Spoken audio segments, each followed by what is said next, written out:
Hello बच्चों, चलिए प्रश्न को समझते हैं।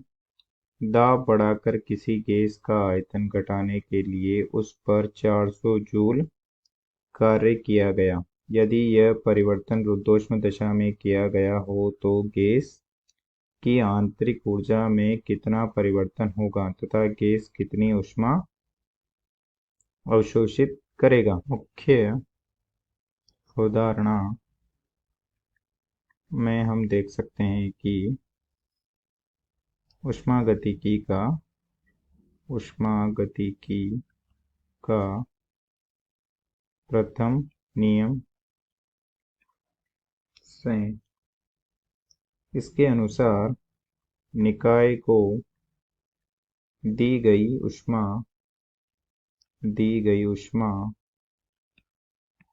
डेल्टा क्यू परिवेश के विरुद्ध निकाय द्वारा किए गए कार्य डेल्टा डब्ल्यू और आंतरिक ऊर्जा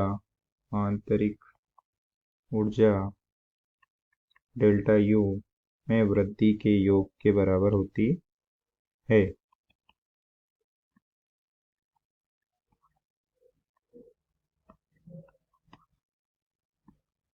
जिसे हम लिख सकते हैं डेल्टा क्यू बराबर delta U plus delta W. यहाँ हम देख सकते हैं कि जब निकाय को ऊष्मा दी जाती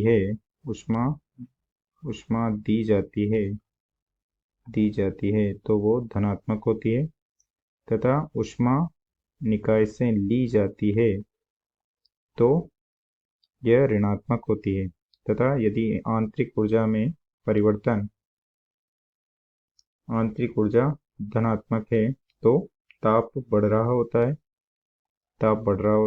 तथा आंतरिक ऊर्जा में परिवर्तन ऋणात्मक होता है तो ताप घट रहा होता है तथा यदि निकाय द्वारा कार्य किया जाता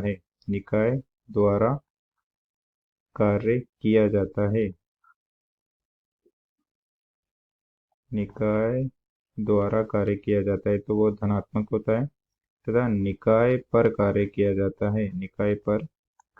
जाता है तो वह ऋणात्मक होता है। तथा हम देख सकते हैं कि रुद्धोष्म प्रक्रम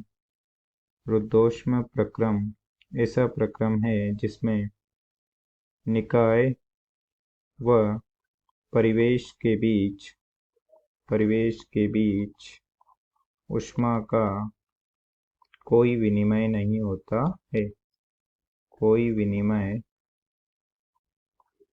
नहीं होता है। अर्थात डेल्टा क्यू बराबर होता है 0। तो ऊष्मागतिकी के प्रथम नियम से हम लिख सकते हैं कि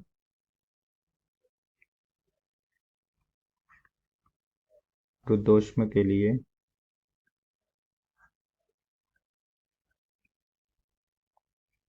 डेल्टा क्यू बराबर delta U plus delta W. रुद्धोष्म के लिए डेल्टा क्यू बराबर 0 तो ये हो जाएगा डेल्टा यू बराबर माइनस डेल्टा डब्ल्यू।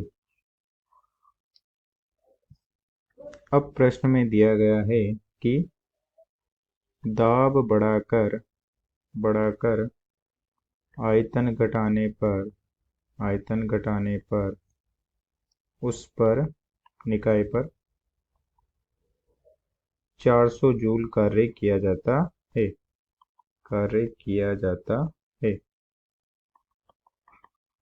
अर्थात किया गया कार्य क्या होगा, ऋणात्मक 400 जूल, क्योंकि निकाय पर कार्य किया जा रहा है। तो आंतरिक ऊर्जा में परिवर्तन हो जाएगा। आंतरिक ऊर्जा में परिवर्तन डेल्टा यू बराबर हो जाएगा। ये रुद्धोष्म प्रक्रम के लिए आंतरिक ऊर्जा में परिवर्तन हो जाएगा माइनस ऑफ 400 जूल, जो कि हो जाएगा धनात्मक 400 जूल।